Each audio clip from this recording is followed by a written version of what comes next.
तोरे श्वेत सिंहासन मां गुरु नरियर पान चढ़ाओ। तोरे श्वेत सिंहासन मां गुरु नरियर पान चढ़ाओ।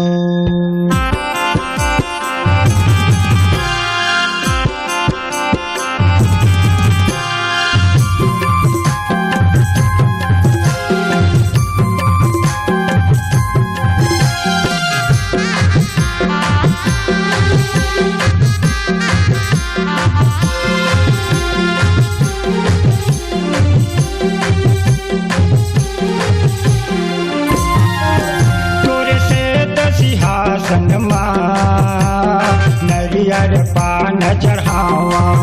तोरे श्वेत सिंहासन मां नरियर पान चढ़ावा। हे गुरु घासी हे गुरु बाबा, हे गुरु घासी हे गुरु बाबा, भाव भाव आरती उतारा, भाव भाव आरती उतारा। तोरे श्वेत सिंहासन मां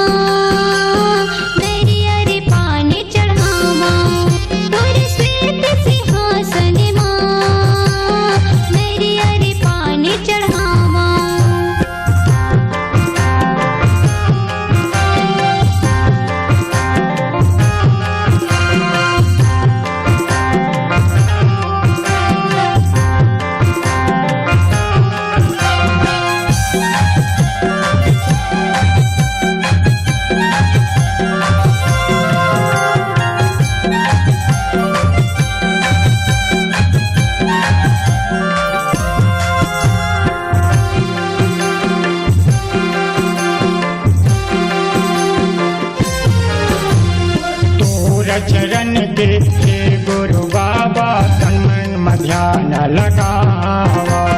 मन की मनौती हे गुरु बाबा, मैं आगा मनावा।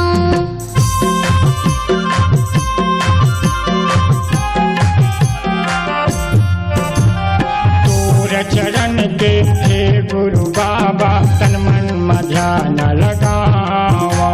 मन की मनौती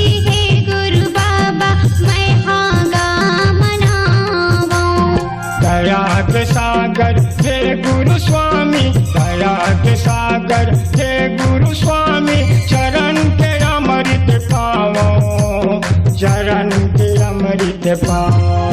तोरे श्वेत सिंहासन मां नरियर पान चढ़ावा। तोरे श्वेत सिंहासन मां नरियर पान चढ़ावा।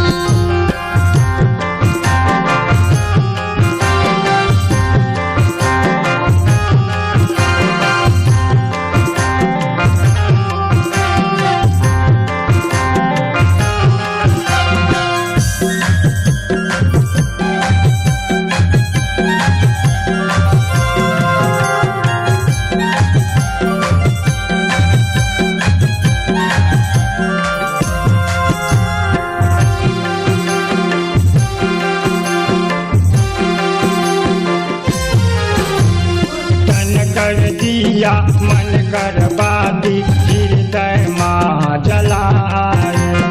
नर्तन काया मगे गुरु बाबा, आसन तह लगाए।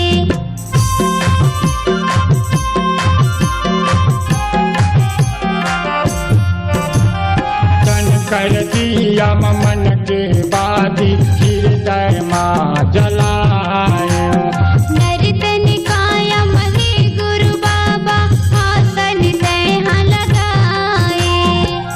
गुरु स्वामी घाटवासी हे गुरु घासी घाटवासी, तोला मैं गोहरावा, तोला मैं गोहरावा। तोरे श्वेत सिंहासन मां नरियर पान चढ़ावा।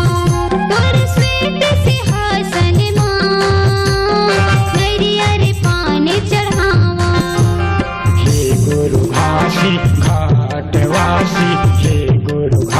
घाटवासी तोला मैं गोहरावा, तोला मैं गोहरावा। तोरे से तो सिंहासन माँ नरियर पान चढ़ावा, तोरे श्वेत सिंहासन माँ नरियर पान चढ़ावा, तोरे से तो सिंहासन माँ नरियर पान चढ़ावा।